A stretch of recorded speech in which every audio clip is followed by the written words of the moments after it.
You know what it is. This was going to be about ADX. Man, I'm going to tell about some shady characters that I was with that I know it's going to blow your mind.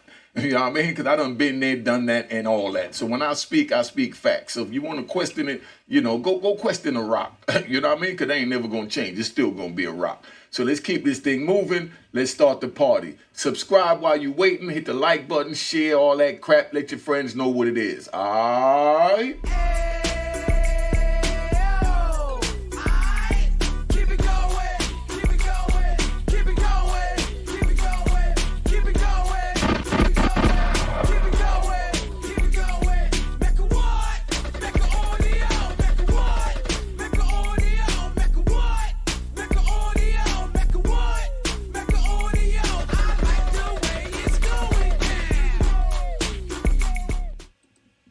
All right, you know what it is. Unique Mecca Audio, man. I'm going to tell you about ADX Supermax and some shady characters that I met. Because y'all wonder how I could know so much and be so fly with what I do. I know you don't like me, right?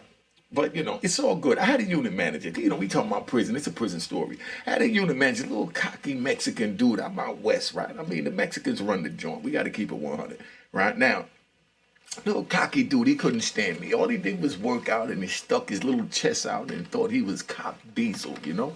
And, you know, me, I work out, I do my thing, and I come in with my shirt off, I'm sweating, and, you know what I mean? Got the female officers looking and all that, and he want the female officers to look at him. He got his chest stuck out, trying to look all brawlic, and I just come in walking natural, and I got that New York Jamaican swag.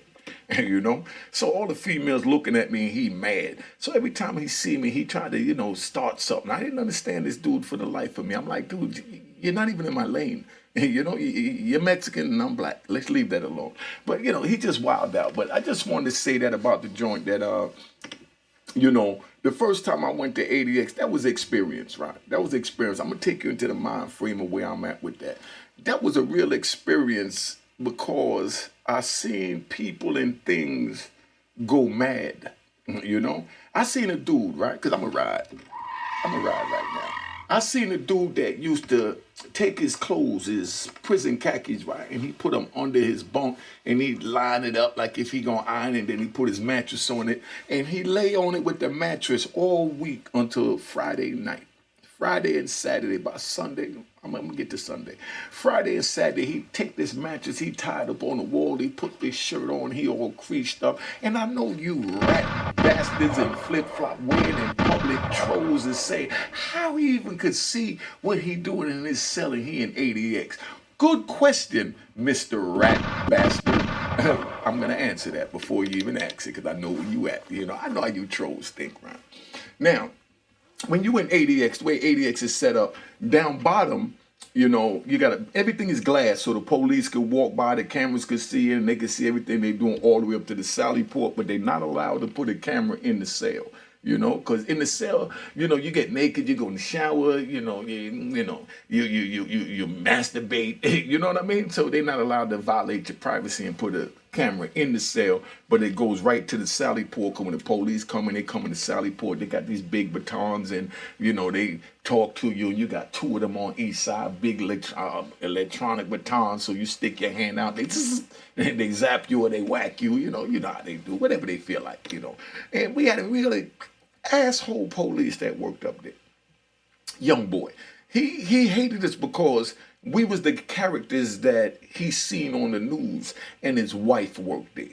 Now, his wife was on us like, I mean, yo, listen, and his wife was bad. I'm gonna give it 100. She was bad. Now, his wife was on it. She'll come to the cells and she want to talk and she want to know what it was like in New York. She was like a mini CO psychiatrist, but she probing us for, you know, our past. And, you know, she brought this other little librarian chick, was real short, blonde hair, blue eyes, was bad. Made Pamela Anderson look like a 3 on a scale from 1 to 10, right? A little shorty. So she used to come up in the cells and she bought the books and all that. And she started asking my man Skip, you know, I'm just riding right now, you know. I'm just riding, let me ride. Right? So my man Skip, right, he had long dreads all the way down past his kneecaps, right? And he was dark skinned and he was cut up. He did 100 pull-ups in the clip. I'm doing 20. I might do 10 sets of 20 and I feel like, okay, I don't even want to break it down to 10, you know, in a rep right now. You know, that's what 20 do to me. And this dude is doing 20 sets and he's doing 20 reps in every set. This dude looked like something out of a magazine, not 1 inch or ounce of body fat.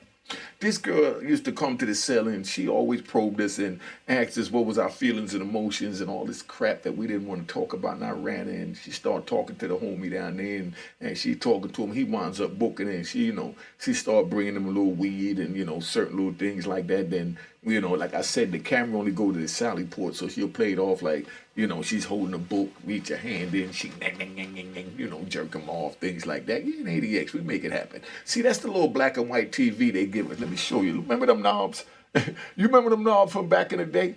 You know what I mean? That's the little black and white TV. They give you that up in there, and that's where you get every channel that the regular USP is allowed to have, because it's no different than a regular USP.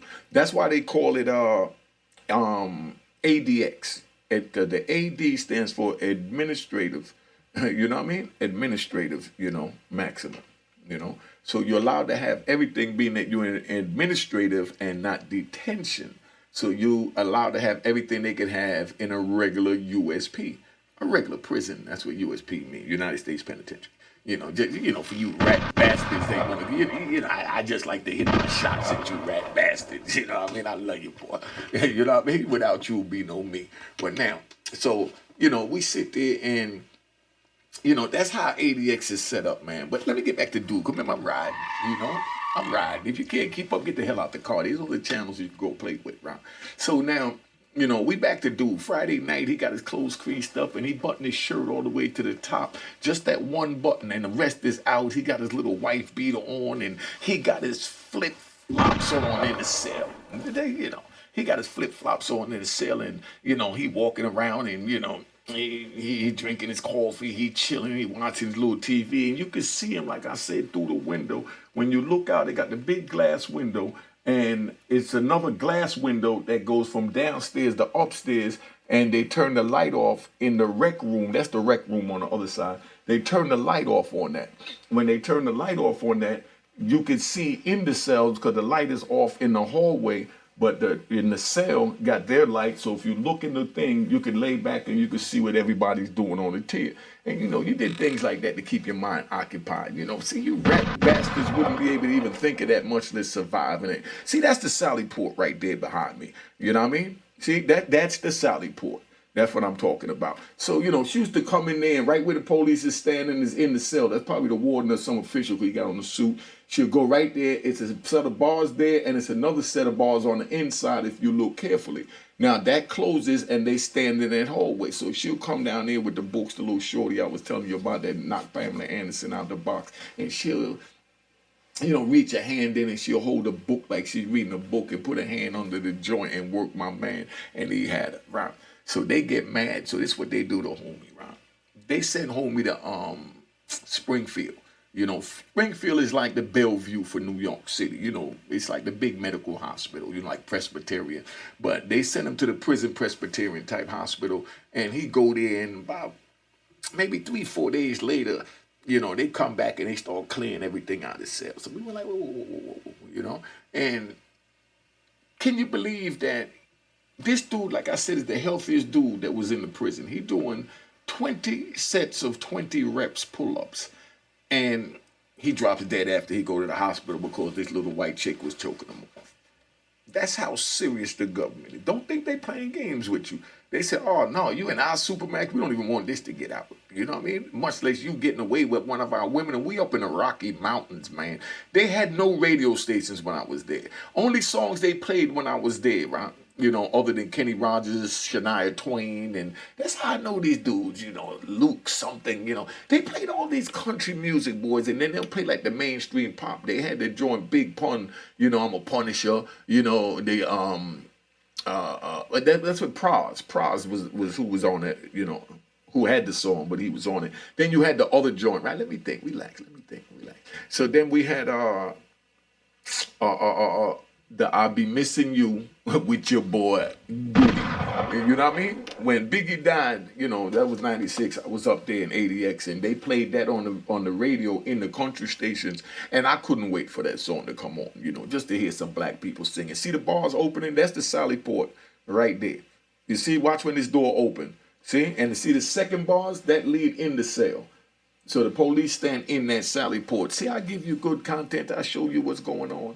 You know what I mean? Just relax. Let me ride. Let me ride. Right. So now, you know, I find different things to occupy my time. You have to find different things. But anyway, let me ride back to dude. See, I just be riding because I'm chilling. You know. So now, dude put the joint on and he all dressed up. He got it and he drinking his coffee. And but when he reached down, because you could see up in that window, see, I stay on the story for you, rat bastards. If you can't keep up with the ride, get the hell out the car. You know what time it is, man. And don't touch nothing, nigga. Don't touch the radio, the window. Just sit back and don't touch nothing. That's what I want you rat bastards to do at this point and let my peoples enjoy the show.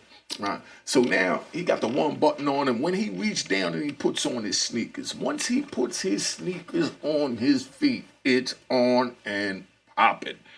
He got the mattress tied to the bars, and I'm laid back, and I got my hand behind my head, and I'm trying to time it. Last week he started about 9:30.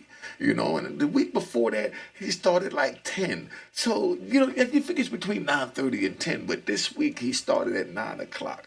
All you heard was, come on, I got money, and he's kicking the crap out this mattress, and he's beating the mattress up, and every word in between him beating and kicking the mattress is like Esmeralda. You know what I mean? He's beating the mattress because what he does when he's home, right? The police came and explained it to me because the psych already dealt with him. They said when he was home, what he used to do was go out and get pissy drunk every Friday night when he came in, beat up his wife. You know what I mean? And, you know, all dressed up, you know, because that was his payday, and beat up his wife.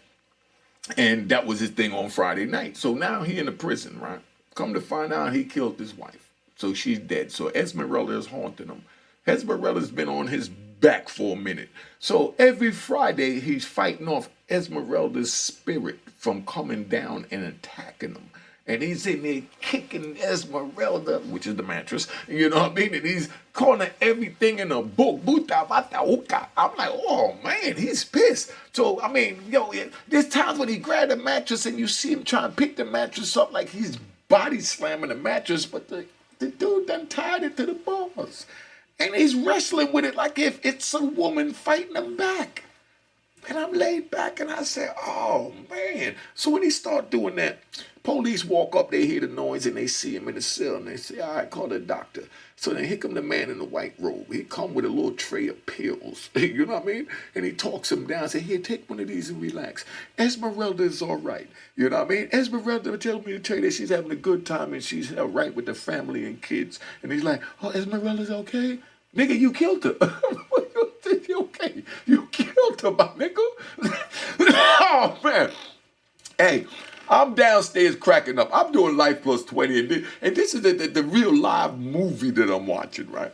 So he's sitting there and he's like, but Esmeralda, how's the baby? You know, the baby's good. Nigga, you broke the arm and damn near broke the neck. What do you mean?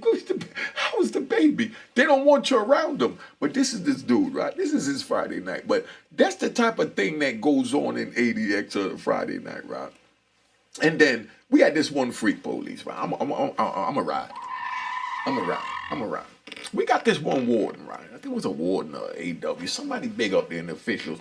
He came in, he was, you know, he cipher, monkey cipher, and he wanted to see certain things go down. So what he do is he had them put, you know, the DVD on with like Vanessa Del Rio, you know? Like, they don't tell us it's going to come on, because, you know, at this time we're allowed to get porn. This is before what they call the Zimmerman Bill. The Zimmerman Bill is after, you know, I allegedly started a riot in, you know, Lewisburg and stabbed the police and went up to all that. Then they had something come out called the Zimmerman Bill, and behind the riot that I allegedly was, you know, a part of starting, is what they say, you know. But anyway, so when the Zimmerman Bill come out, that was because a little skinny white kid, he went to jail. He goes to jail and he ain't nothing but about maybe $1.20, you know. He comes out of jail like 240 solid, and he did something with smoking meth or something, and they went to go get him, and whatever happened, it took like 10 police to take him down, and he punished them. And they were like, yo, how could this 120-pound dude, but they're looking at his paper, he's 120 pounds. But how did he get that big? They said it was because of the protein that they sold on commissary in the prison, them having the weights in the prison, us doing workout all day for 10, 20 years, that we come out killing machines. So, you know, that They started. So they won the thing. I think he even killed the senator's daughter. The senator's name was Zimmerman. So that's why they called it the Zimmerman bill, because it was like Zimmerman versus whatever. But that's how that went down. Went all the way to the Supreme Court. But that's when they took everything out the prison. That's when they took out. We had pool tables in the penitentiary. They said that I allegedly took the pool balls and broke down a big industrial fan and put the balls in it and dong dong dong dong and turned it into a rifle. I mean, they said I turned the fan into a rifle. In Lewisburg. That was doing that crack law riot thing and all this that I'm telling you about, where the Zimmerman bill came from. Y'all pay attention now. It's a real prison story. I just feel like riding today, right? So, that's where the Zimmerman bill came from, right? So now, dude is there, and this is 95, 96, right? I can't believe that dude is this big and this strong, but they take everything out of prison, So now in the prisons, in the USPs, and even in the FCIs, they don't have no weights. 1 or 2 prisons still got them. Allenwood still had it, and Raybrook, I know of, still had it. Those were the only spots that really still had weights that was penitentiary and FCI. But now they even took out the HBO, the Cinemax. We had HBO and Cinemax. So I used to lay in that cell right there behind you. And I watched on that little black on white TV. It was a white chick out that was named Shannon Tweed. Blonde haired chick that was on there. Nice little body. Really nice body. But, in ADX, she was excellent. To y'all, she just have a nice little body. So she's in the joint. And she's in these little soft porn magazines, and we used to lay there, waiting on her to come on. That little TV behind us, we'll wait on Shannon Tweed to come on and the lights out, and, we'll make love to Shannon Tweed like it was nothing. You know what I mean? Like it was nothing. Everybody loved Shannon Tweed. And they used to give a little on the TV guide that came in the middle of the weekly newspaper, because this is before internet. And they had to give you a little paper TV guide, and we knew what was coming on, so we just skimmed through it and just looked for Shannon Tweed movies, to pop up, right?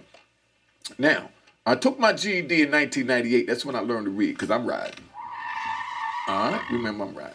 I took my GED in 1998. I'm in ADX. I couldn't read, couldn't write, and I had to do something to occupy my mind, so I figured I'd play with the white man's words. I can't pay with his numbers no more, because they locked me up, can't sell 25 keys a day. So I had to find something else to play with. All right? So I decided to play with the words. I learned my ABCs and vowels and pronouns and commas and punctuations and all that crap that y'all use out there. But, it's good, but I made more money with the numbers. I made money with the numbers. That was me. I'm a numbers man. And don't forget that even the letters that make up their words, they come from numbers. Like number C is number 3. You know what I mean? Remember that. So that's how that goes. That's a whole other thing. I don't want to get into that right now and, overtaking mine. So now I passed my joint, right? I got my GED in 1998, 5 years after I was locked up. And I was sentenced to life with no chance of parole plus 20 years. And I'm just learning to read, and I'm like 33, 34 years old. But I ain't let it hold me back, But because I met real good people in there. I met strong men, that committed many, many different crimes. I met white boys from the South who was escape artists, right? We had a little white dude down there named, we had 2 of them, I'm just going to say their first name, I'm not going to say their last name because, you rat bastard with something to say. We had Little Terry, round of applause to Little Terry, and a round of applause to Dickie. All right, give him a round of applause. Give him a round of applause. Relax, man. Relax. So now, those were the 2 escape artists, right? Just 2 of them that I met when I was there. So this is the first time I met, anybody that escaped from a prison. I'd never heard of none of the homies escaping. But then here you go, I meet some white dudes that escape. And the first thing I think is like, Cool Hand Luke. You know what I mean? Like, the movies when, the white dudes escaping from off the chain gang, and I'm looking at these dudes and I can just see them in their black and white striped pants right now with their wife beat out there chopping rocks on the sides of the road. But excellent white dudes. Both of those became, they came in my circle of best friends. Those 2, Terry, little Terry and Dickie, they good people, right? Now, and like wherever you at with men like that, you already know they're at the top of the food chain, so they're going to want to know what's going on with everything around them. So, they ain't going to tell you their business, but they'll always tell you in a minute, yo, you need to go inside, So, but dude tell you you're in the yard, right? You're in the yard. We ride. Remember, we ride. Now check. If you're in the yard and you walking around with the homies, you smoking weed, you drinking your white lightning, you chilling, you reminiscing, you playing your Usher and your Eel, your Keisha Cole, and you know what I mean, or what them boys they used to play that joint that Birdman had, the Bird Gang and all that, you know what I mean, or Jim Jones, whatever you played, you in the yard and another race come to you, somebody officially they say y'all go inside on the move or go in the other yard, go all the way to the far yard. You don't ask why, what happened. You know what I mean? You just take your ass inside of the move, you take your ass to the far side of the wall, and that's the way it is. There ain't no game playing there. There ain't no time for questioning because he ain't supposed to tell you that much, but he told you that much because he messed with you. So he tell you to take your peoples, get up out of here. We get ready to set it off and, start all kinds of havoc out here in this yard, and that's how they do. Y'all, you need to go inside. You need to go in that first ball field, and they just walk by and just, whisper and keep it moving. You know what I mean? And I don't slow up my step and look back, let him know he said nothing. I just act like I never even heard him and just keep it moving. And that's how you survive in the penitentiary. You know what I mean? You got to learn to just shut the F up. So now, like I said, I met good, strong men, right? I met the white dudes that escaped. I met kingpins, right? I met kingpins that send tons of cocaine over here. One of them is on the screen. That's Juan Ramon Matta on the screen. That's my brother. We used to play Bones together when we got to, the last phase of the step-down program in ADX before they sent me out to a USP. And then they set him up and just sent him back for no charge, no nothing. They said, nah, your money too long. Unique got little 25 keys a day in Harlem money. Nigga, you sending tons to America. If you get to the compound, Lord knows what you'll buy from the COs, maybe even your freedom. You know what I mean? So we got to send your old ass back. And, that's when they sent them back. But they wound up sending me out to the USP, and I worked my way down to finagle my way out here. They had this YouTube channel to talk to, you rat bastards. And, of course, my lovely subscribers and followers. And the new ones that's just looking on. But I had to give the rat bastards a gunshot. You can't forget the rat bastards. I'm going to tell you what, right, because I'm riding. I remember, Ron, it was in 2006. End of 2006. Summer of 2006, I was in Otisville. While I'm in Otisville, little George Bush was in office and he was, bombing Saddam Hussein. You know what I mean?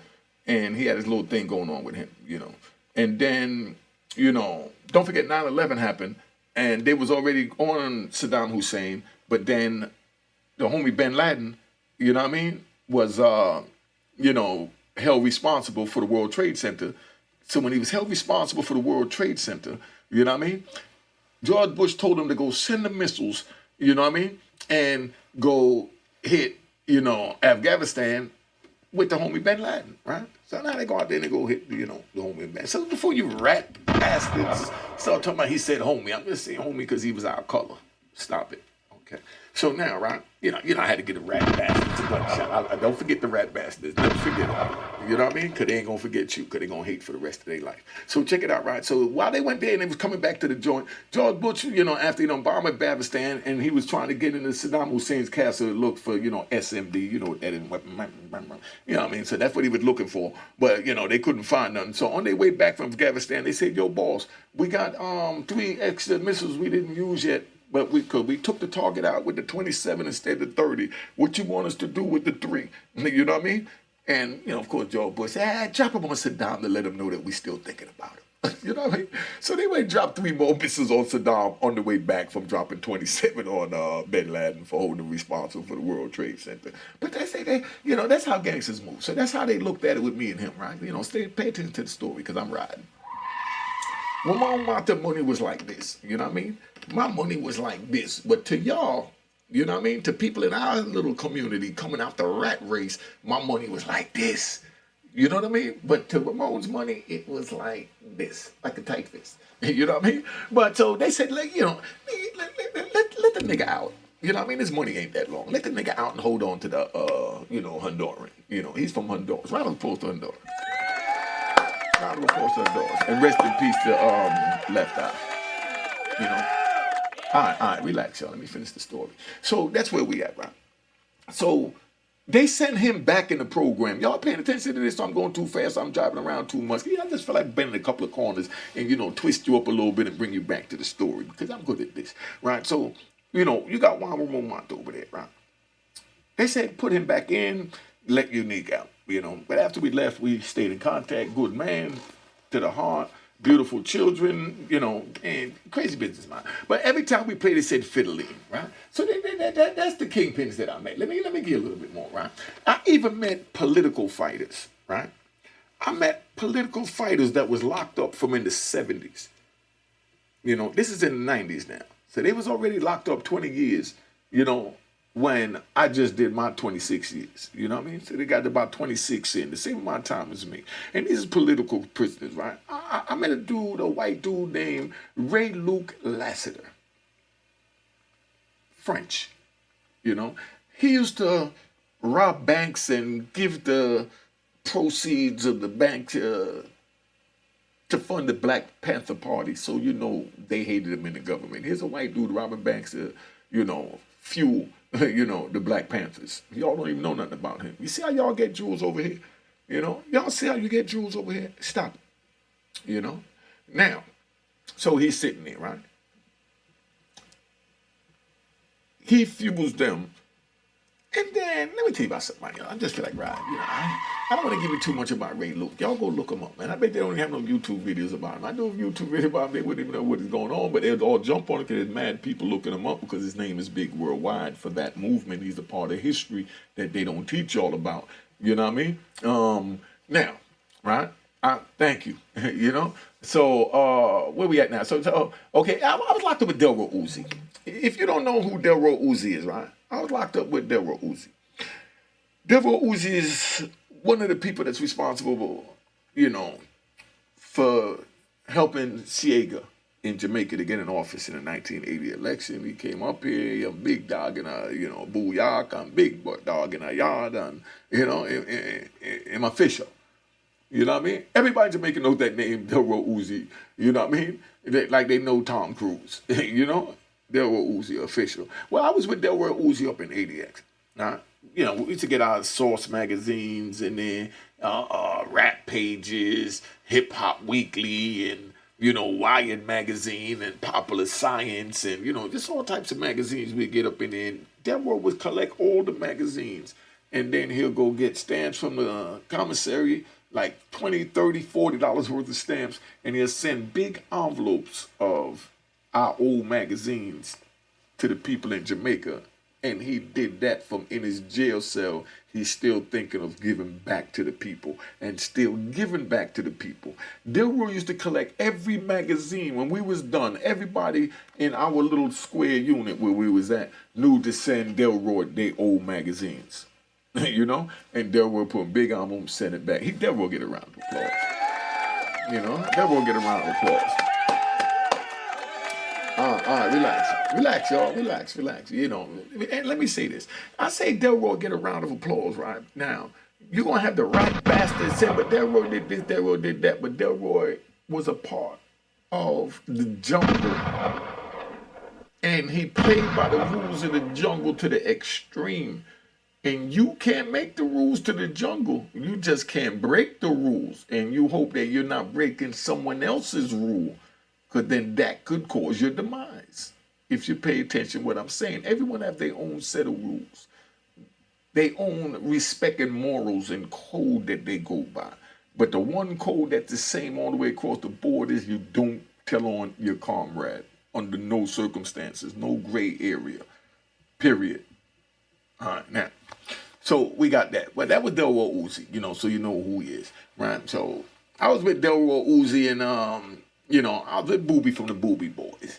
You know Booby, that's the one, Kenneth Williams, a.k.a. that's his name, that Rick Ross talk about in the song. When he said, black boy, you know, I said, I ain't gonna kill you. He said, but, you know, black boy, you know what I mean? And that's who we talking about, they call Booby black boy. I was with real men, man. You know, real men, just so you understand, right? And, you know, I was with Plex.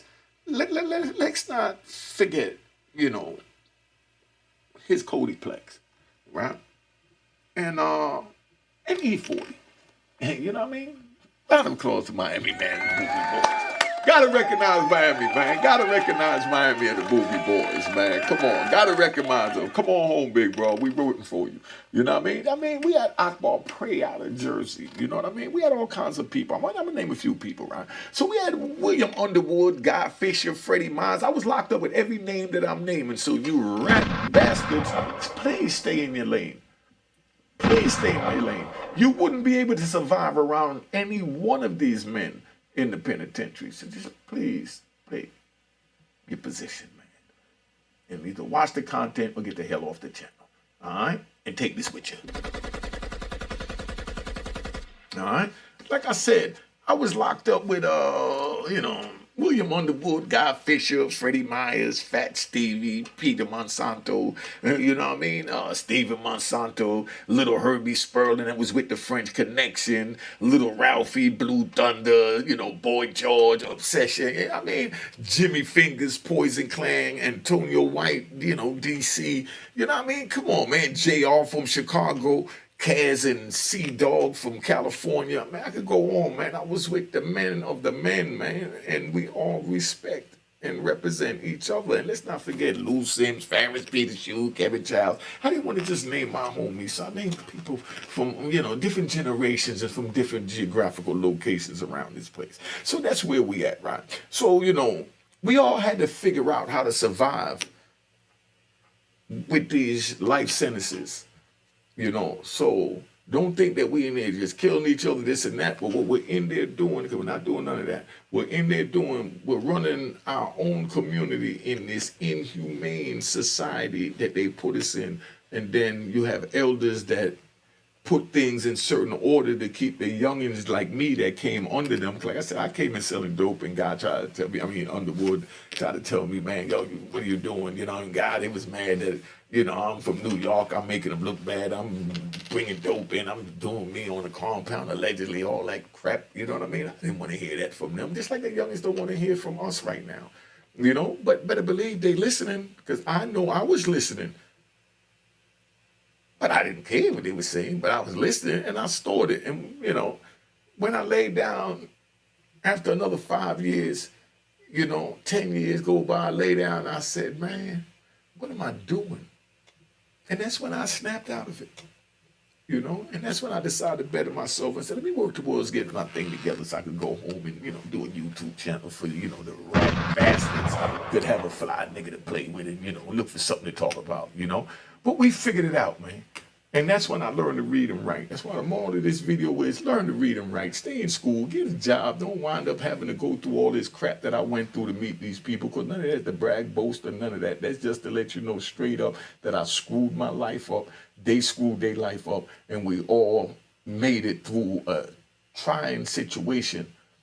And rest in peace to my brother, Big C, with 3 gun salute. That was 3 guns. You know what I mean? That's Big C, lost his life in Beaumont Supreme Team. I just did a video on him. Go check it out. But I've been on here long enough, man. It ain't too long. I don't like to give y'all too much because you know what they say, too much water drown the plant and too much sunlight could burn it. I don't want to drown you and I don't want to burn you. I just want to guide you. All right? Does that make sense to you? Let's tap out. Oh, yeah. Don't forget, right? Cop the book of Roaring Harlem. All right? At roaringharlem.com. Cop the book of Roaring Harlem at roaringharlem.com. All right? I gave you a little visual of ADX. That's what this video was behind me so y'all see what time it is. All right? Now let me tap out. All right? Cheers. Cheers. Toast the crime. Toast the crime. The crime. The crime. The crime. What?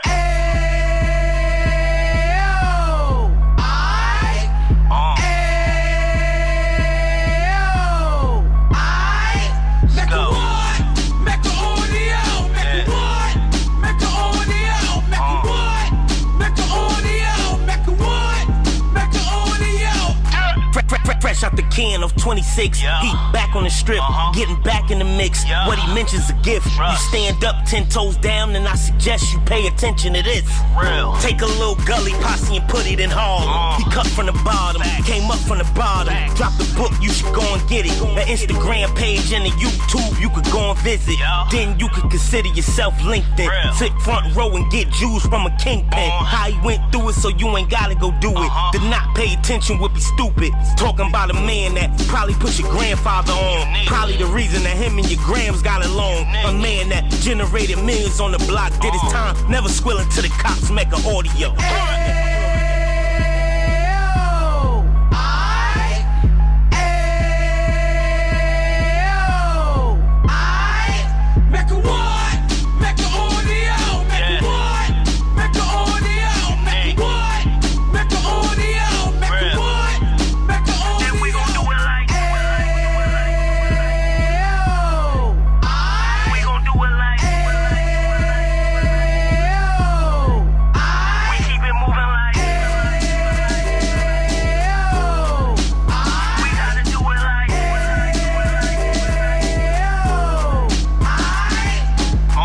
Get it live like 2 G's in the 90s. Drop top beamer so shiny. I let shorty go, she was whining. Treat her like my past, she behind me. Spend a couple bands on the Dapper Dan. You be back again, getting green like a Packers fan. No cap, it's a raw in Uptown. They be horn Uptown, Dominican bust downs. Now we on the positive, we got a lot to give. Now he trying to stop the kids from being inoperative. So take heed, homie, lend an ear. He started in Uptown, he gon' finish dead. But now it ain't about selling drugs, buying cars. It's about buying property to make the community yours. So we can give back to the youth them. Cause they the truth them. And bless up to all the root men.